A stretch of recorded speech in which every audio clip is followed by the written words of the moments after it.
অযোধ্যাবাসী বলছে যা আমাদেরকে প্রশ্ন করে কোনো লাভ নেই। জানতে গেলে নিজের মায়ের কাছে প্রশ্ন করোগে। যা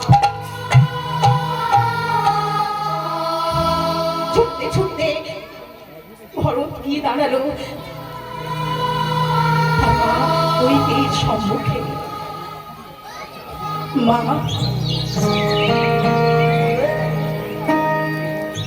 চুপ করে আছো কেন? মা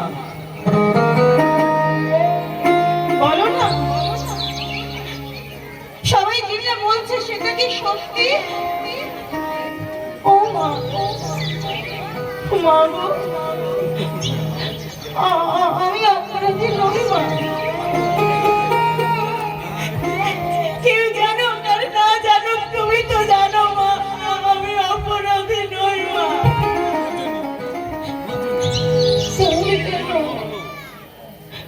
কেন কেন আমার মাথার উপরে এত বড় অপরাধের বোঝা তুমি চাপিয়ে দিলে?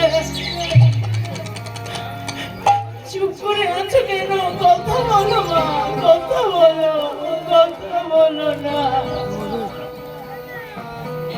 ভরত, ভরত, আমি যা করেছি তোর ভালোর জন্য করেছি। তুই না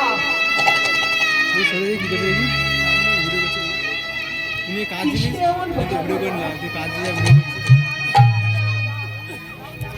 আমি তো কোনোদিন চাইনি। ছেড়ে আমি তো কোনোদিন চাইনি আমি রাজা হতে। আমি তো কোনোদিন চাইনি ওই সোনার সিংহাসনে বসতে।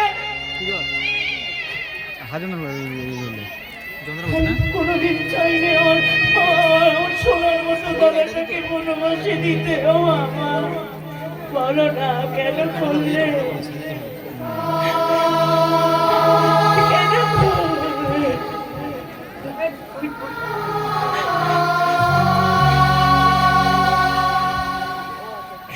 বিনা অপরাধে কিন্তু বলো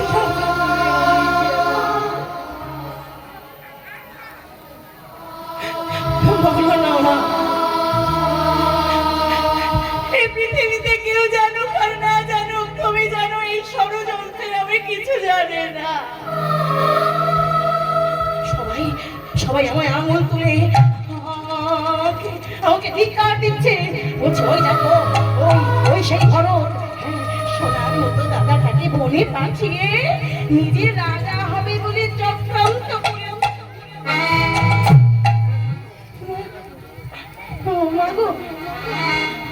আমি কিছু জানি না, তুমি তো জানো আমি কিছু জানি না। এত বড় অভিশাপ তুমি আমার মাথায় কেন চাপিয়ে দিলে? কোনে অপরাধে বলো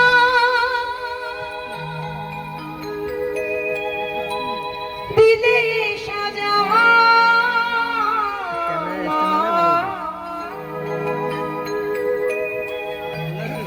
চাহিনি কখনো আমি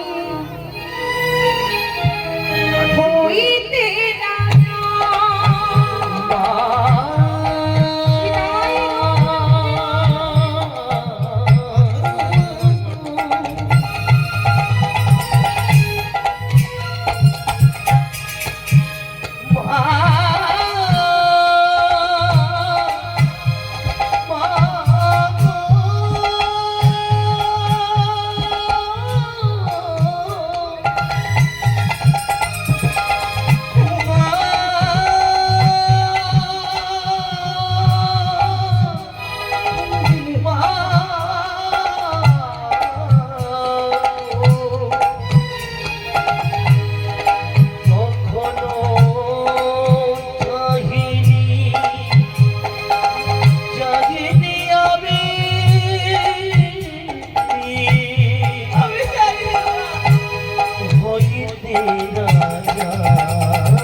কোন